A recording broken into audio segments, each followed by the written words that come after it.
These students are trapped in a cave where time runs incredibly slow, and thousands of years have passed outside. Humanity has left for Mars during this time. A man named Professor Hopper is investigating an old hippie van alongside his dog, Boss. Hopper finds no people in the van, however. He finds a journal with odd drawings in it. He then finds a cave where he sees a man standing with a gun, but it seems that the man is completely frozen, not moving at all. Hopper leaves with the intent to return later.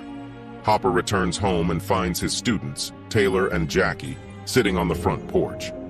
They ask him if he found the van and the hippies, and when they will go to look. Hopper tells them that he will be going into the cave by himself, and that Taylor and Jackie will stay home. He also assures them they don't need to worry about their grades, as this won't affect them. Hopper returns to the cave and sees that the man with the gun is still standing there. He enters the cave and notices that there is a weird invisible barrier made of moisture. Despite this clearly being alarming, Hopper goes through it. Back in town, several days have passed and Hopper has not returned, so Taylor and Jackie decide that they have to go looking for him. They need a jeep to reach the cave location, so they ask their friend Kara for help. Kara says she can lend them the jeep, but she has to come with them, and she also has to bring her little sister Vives along so she can film the expedition for a school project. Vives' classmate Furby also joins them. He spends the entire car ride to the cave continuously hitting on Jackie, who does not reciprocate his advances. During the car ride, Taylor explains for Vives' project that Hopper was obsessed with the case of some hippies who went looking for the Fountain of Youth and never returned home. Jackie and Taylor are working with Hopper on a research project investigating these hippies that went missing. Furby sets up connected cameras for everyone so that they can document everything. They arrive at the location of the hippie van. Jackie and Taylor find the same journal Hopper found earlier, along with a picture with the words, "The Hoppers," written on it. They realize that Hopper wasn't researching some random hippies. The hippies were his parents that went missing. Jackie finds a rope attached to the hippie van and follows it into the entrance of a cave. It's a different entrance to the same cave Hopper went into. The rope goes all the way to a cliff, where they find that it's cut off. They decide to climb down to find Hopper. Kara, Vives, Jackie, and Taylor climb down using ropes while Furby is left up at the car as a lookout, a job that he is not particularly excited to do. While climbing down, Kara feels the same moisture barrier that Hopper did earlier. We go back to the moment that Hopper crosses the barrier. As he crosses the barrier, the man with the gun starts moving and goes forward into the cave. Hopper looks back and sees that light and dark are rapidly shifting at the entrance of the cave. He hears some strange noises in the cave and decides to go back outside. As Hopper comes out of the cave, it's suddenly nightfall, and there are significantly more trees than there were before. He arrives at his car to find that it is covered in vegetation and dust, as if it has been standing there for a long time. He finds Kara's Jeep and looks inside. He recognizes Jackie's bag and realizes that Jackie and Taylor might be there. He decides to go back inside the cave to look for them. Kara, Taylor, Jackie, and Vives drop into the cave. Jackie and Vives go exploring a tunnel when they hear growls and screams. They all panic and decide that it's time to go back up. However, just as Jackie is climbing the rope suddenly snaps and Jackie falls, injuring her ankle. Taylor, who tried to catch her, injures his hand. They assume that Furby cut the ropes as a joke and try to contact him on the radio. After a few minutes of no response of any kind, they get a reply on the radio from Furby, who sounds injured and is calling for help. Taylor buzzes the radio and realizes that the reply is coming from inside the cave. The gang decides to go further into the cave to see who is on the other end of the radio. They reach another opening to the cave, but it's high up. The light is changing rapidly at the opening, going from dark to light in seconds. Kara finds Furby lying on the ground alongside some broken rope. He is dead. They are all shocked and panicked at what is going on. The gang decides to go through Furby's camera footage. They find that Furby's camera footage spans days, even though they have only been down in the cave for a few hours. Furby's footage shows him going through Hopper's father's journal, which says that this cave contains the Fountain of Youth, the water of which has healing powers.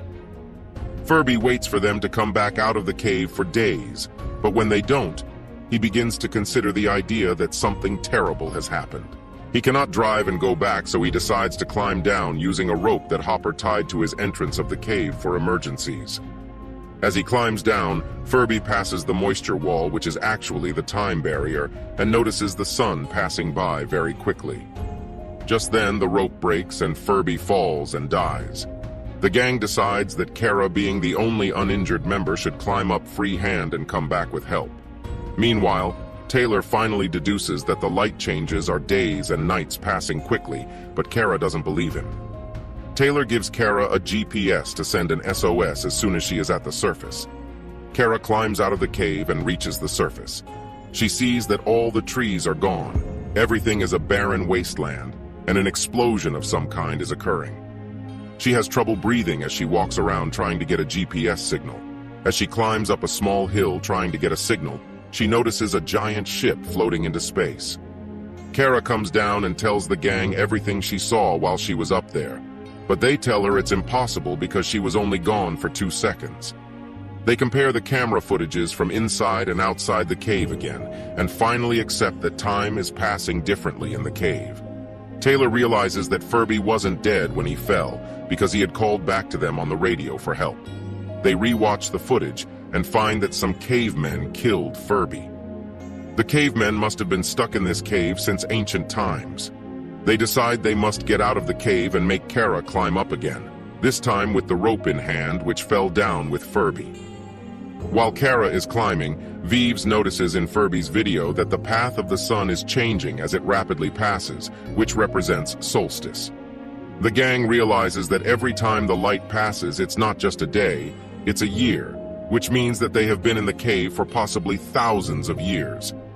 Just then, a really high-tech ladder descends into the cave, and a giant futuristic-looking man climbs down.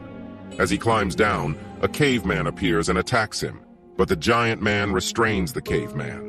The gang runs away into another part of the cave where they find the Fountain of Youth, and they also find Hopper's parents, who are dead. They notice 3 cavemen blocking their path, and Taylor tells the girls to go while he fights them off. Taylor puts up a fight, but he is outnumbered by the cavemen, and they kill him. Kara returns to help Taylor and finds Taylor dead. She is distraught. The giant future man appears and tries to grab Taylor while Kara tries to fight him off. He finally manages to grab Taylor and places him into the fountain. Just then, the cavemen return and begin fighting the giant future man, who is outnumbered and almost killed. Taylor comes back to life, and Taylor and Kara help the future man defeat the cavemen.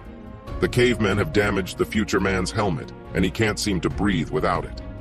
Taylor and Kara ask him what year he is from, but he doesn't speak English. He shows them news footage that talks about missing reports of Taylor, Kara, Vives, Jackie, and Furby.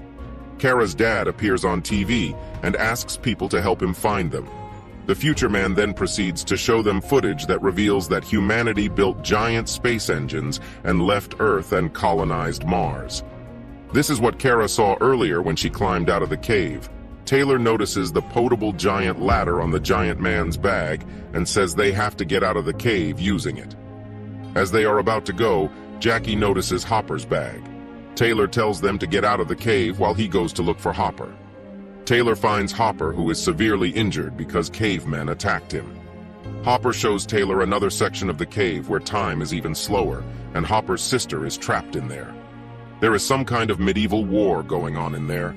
Hopper tells Taylor to go before more cavemen come for them.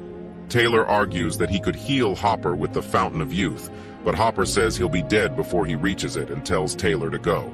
Taylor and the gang place Furby in the Fountain of Youth to resurrect him. Just then, more cavemen arrive, and the gang runs to get out of the cave, leaving Furby behind.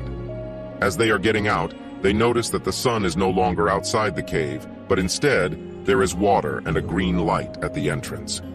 Kara is the first to climb out of the cave, but as she reaches the water, some long, bony fingers pull her out. Meanwhile, the caveman downstairs conveniently touches the ladder at the spot which causes it to close, and they all fall. But as Kara crosses the barrier, time inside the cave stops for her.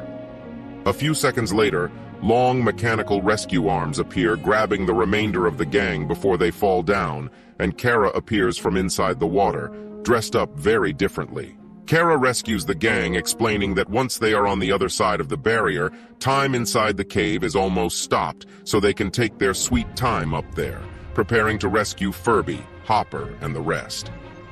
The gang is pulled up by the mechanical arms, and a few seconds later, more mechanical arms appear to rescue Furby, Hopper, and Hopper's family. Furby, Hopper, and Hopper's family all wake up inside a spaceship to find Kara, Vives, Jackie, and Taylor all already there and dressed up. They explain that they are on a spaceship to Mars, and because of their encounter with the cave and its time-bending properties, they are the subject of much research with evolved humans of the future. They are kind of like celebrities. The end. Thank you for watching. Be sure to like our channel and subscribe if you enjoy content like this. Also, let us know what movie you would love us to recap for you.